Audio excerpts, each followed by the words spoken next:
J'arrive sur les lieux sont sécuritaires parce que le jeu a été arrêté. Donc, je vais avoir besoin de porter des gants et je demande à quelqu'un de m'apporter la trousse de premiers soins. Quand c'est arrivé, je mets les gants. Le patient, je vois qu'il est conscient, je vais avoir besoin d'appeler le 911. Donc, je vais demander à quelqu'un de le faire pour moi.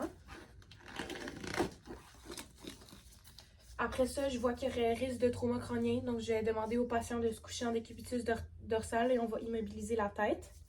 Donc, monsieur, vous pouvez vous coucher, s'il vous plaît.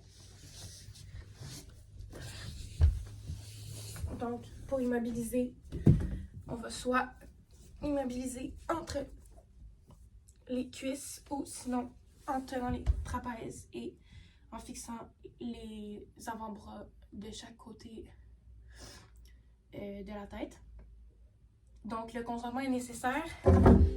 Donc, monsieur, je m'appelle Justine Roche, je suis étudiante en soins infirmiers.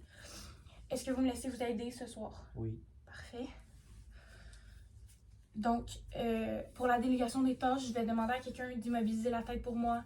J'ai demandé à quelqu'un de m'amener la trousse de premiers soins et j'ai demandé aussi à quelqu'un d'appeler le 911 et de me revenir avec ça quand ça va être fait. Donc, je vois que le patient a les voies respiratoires dégagées parce qu'il est capable de me parler. Le patient, il a un pouls et une respiration.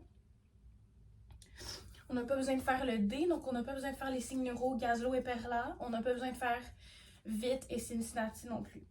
Donc, je vais pouvoir prendre les signes vitaux. Le pouls est à 80 par minute, régulier, l'amplitude est normale et il est bien symétrique. La fréquence respiratoire est à 20 par minute, elle est régulière et normale et elle est symétrique aussi. À l'inspection, je vois qu'il y a une flèche. Dans l'œil gauche, il y a du sang et que l'autre œil est intact.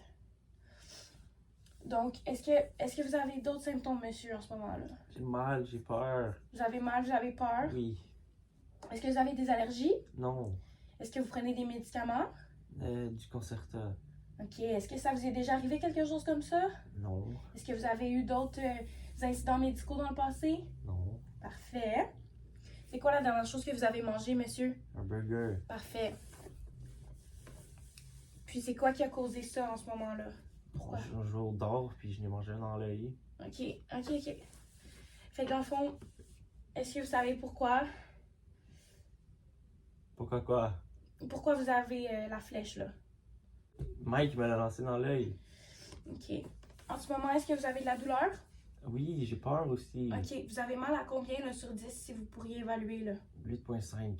Ok. Puis ça fait mal comment? C'est quoi? À quoi vous qualifieriez cette douleur-là? C'est comme un couteau là. C'est comme un couteau? Oui. Dans mon œil. Ok.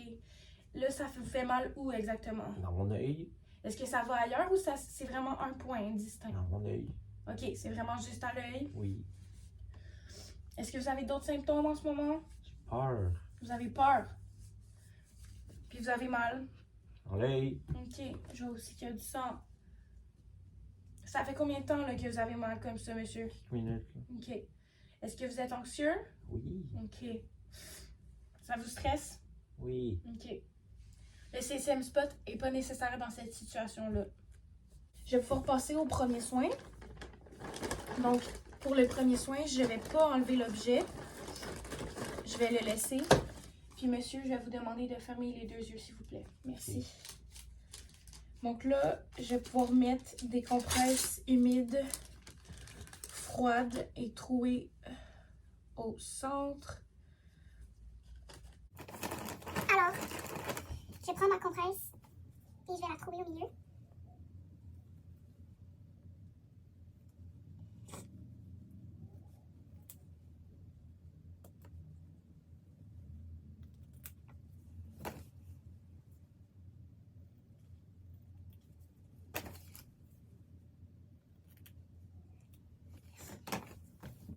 Une fois que ma compresse est mouillée, une fois que ma compresse est trouée, je vais pouvoir l'humidifier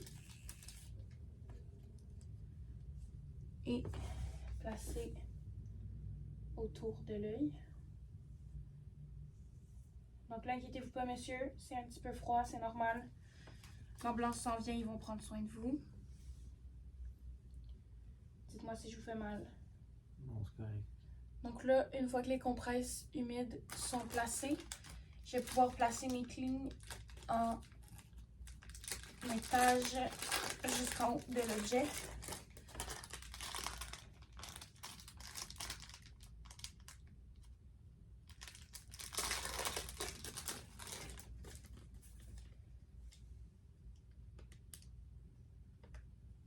Ok.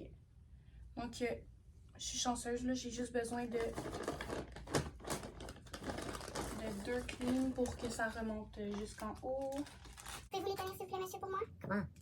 Juste les tenir avec vos doigts, là, ici. OK? Les 2 bouts de rouleau, s'il vous plaît. Comme ça. De chaque côté. Merci, vous êtes très gentil.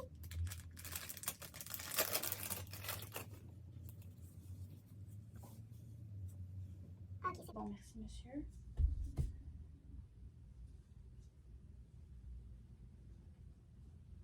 Non, on bouge plus. Donc là, je vais fixer le tout sans mettre de pression sur la tête du patient.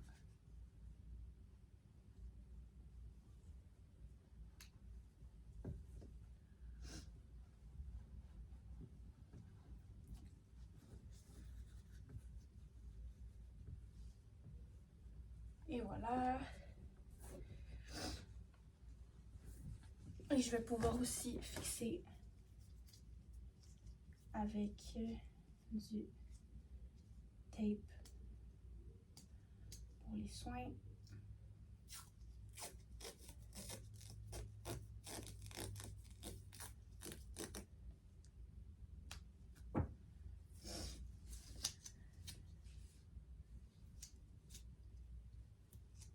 Sans mettre de pression, comme toujours.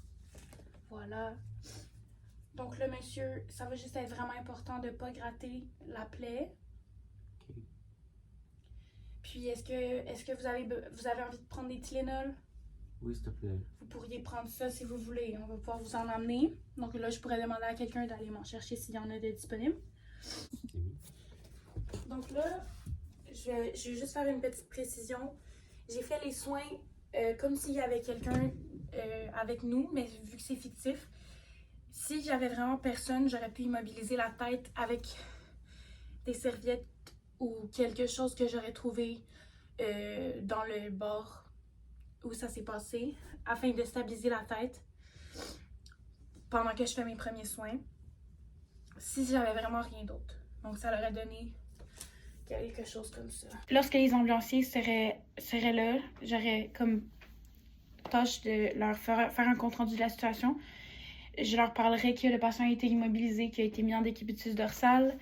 Je résumerai les premiers soins qui ont été dispensés au patient. Puis qu'au niveau du passé médical, les médicaments, etc., il n'y a rien à signaler.